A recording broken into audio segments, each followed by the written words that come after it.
Okay, so welcome to the Learn PLC in a Day session 1, which is wiring the PLC. In this session, we are going to learn about how to wire a PLC. Now, when we are going to install a PLC in any panel or in any machine or in any process, first we have to wire up that.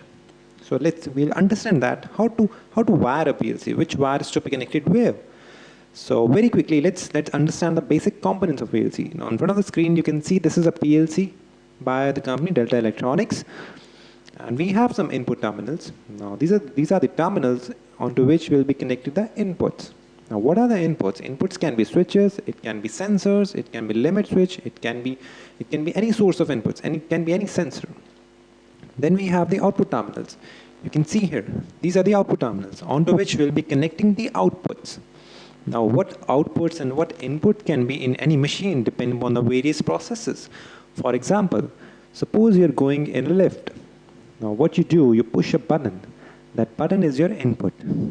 That button tells the machine, tells the process, or tells the lift which floor you want to get into. So that movement of the lift is to the motor. That is your output.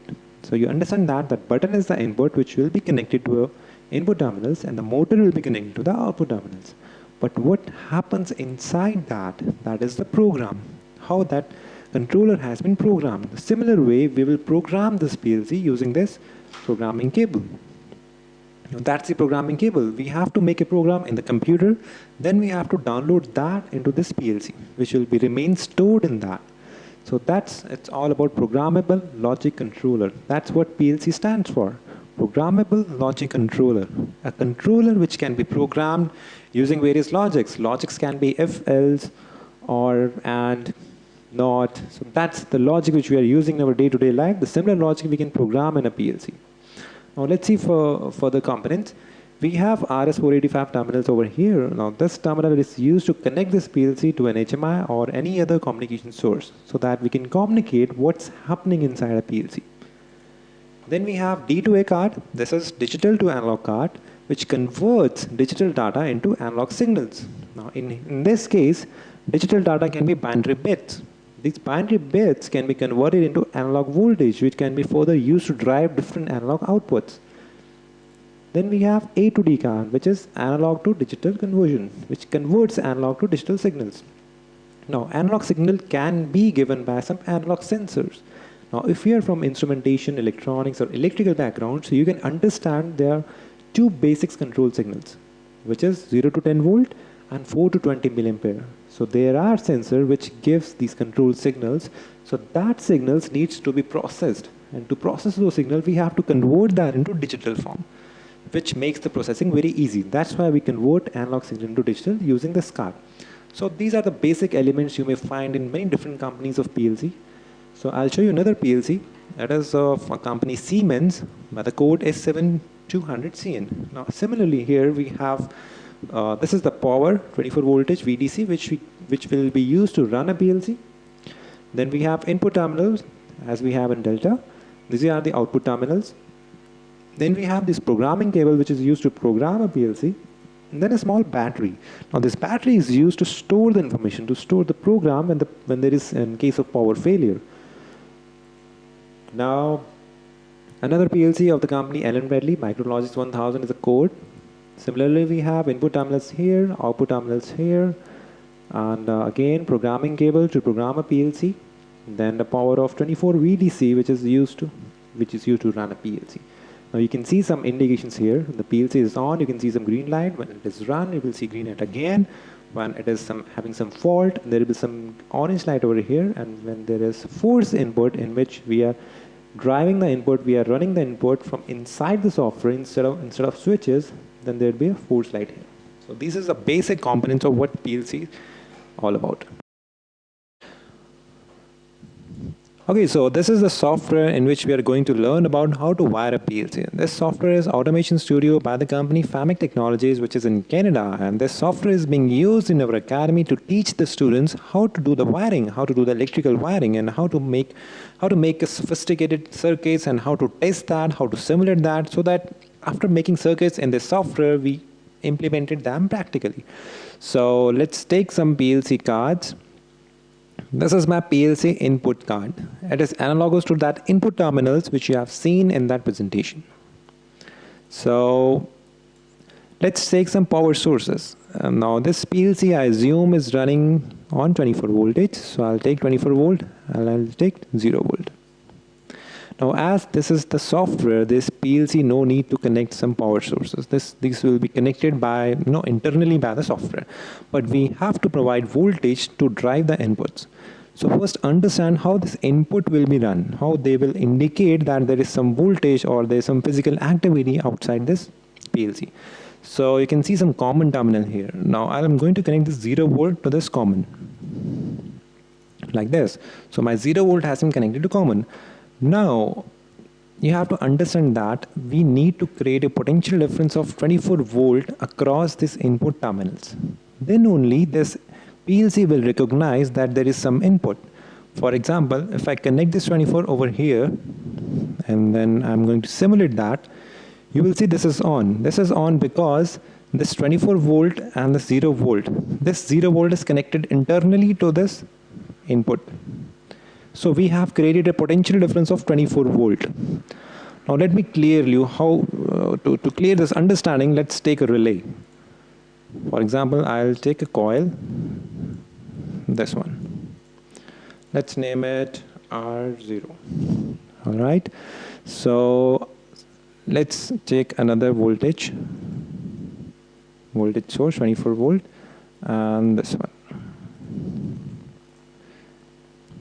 Now this is my relay, this is my electromagnetic relay. What happens when I provide a signal of 24 and 0 across its two terminal? You will see it is on. The similar way, these are the internal relays of a PLC. You need to provide 24 volt potential difference across every element, every terminal to make it on. So if I take another relay like this, and let's name it R1, and I connect this with this and this. Okay, let's not connect it initially. Now you see, this relay is getting 24 volt potential difference. This is on, and this is open from one end. Similar way, these all are open from one end. They are getting 0 volt from here, like this relay is getting from here, but 24 volt is not provided. So when I provide this 24 volt, this relay will be on. You can see here, the similar way, if I connect other terminals to 24 volt, this will be on. You can see here. So the concept is we need to maintain a potential difference of 24 volt across this input and the common. Now in many PLC, instead of 24 volt, you may find line and neutral, because that depends on the manufacturer, whether he is providing 24 volt DC volt inputs or you are providing AC volts. In some PLC, you may find instead of 24 and 0, it is written live and neutral. So in that case, you have to give live over here, L1, and instead of 0, you have to give neutral. So this can be in case of some different PLC. So we have to check it out on the PLC whether it is DC voltage driven or AC voltage driven. So let's remove it out for a second. Now this was my input card. I'm going to connect some input switches here. Now this is my push button. Let's take it X0. Now I've connected this to IN0, and again I need some power sources. Let's say 24 volts. Okay, so what happens if I don't connect 0 volt over here? Nothing gonna happen. It's not going to get on because there is no potential difference. There is nothing at the common end. So we have to connect 0 volt as well.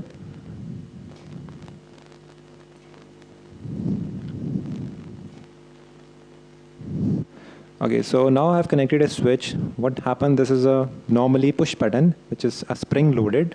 When I press this switch, input will be on. When I release it, input will be off. So this is an input switch. You may find such kind of switches in your panels, in some other machines. You may find some green buttons. So this button is connected in this way. It is connected to some inputs, and then common is giving some 0 volt. So similarly, let's connect some other switches.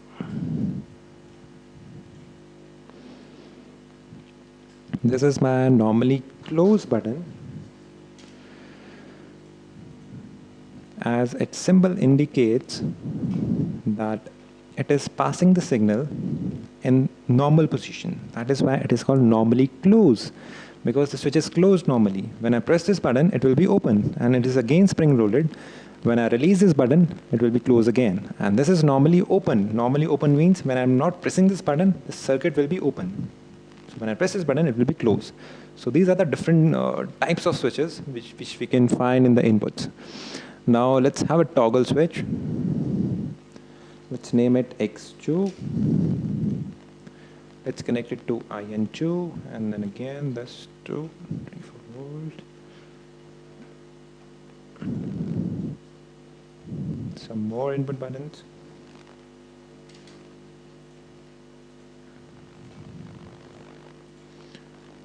These are again normally open toggle switch. Now this toggle means they are not spring loaded.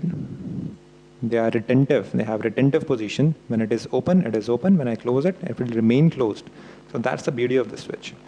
So I have connected 4 switches. Now I hope you have understand that this is on because this 24 volt is already across this terminal, IN1. This will be on when I press this button, and again, similarly with these cases. So this is my input section, how we are getting the inputs from the outer world and how this PLC is judging the inputs just by this voltage. Again, where you're gonna have potential difference, that input will be on. So this was about the input card of a PLC, or you can say input terminals of a PLC. Now let's see what happens at the output terminals. For that, I'm going to have this output card from here. You can see like this. Okay, so I'm placing this output card a little bit away from that to make the concept pretty easy. Similarly, we have different outputs, out 0, 1, 2, 3, 4 up to 7. Then we have a common outputs. Now similarly, I'm going to connect this 0 volt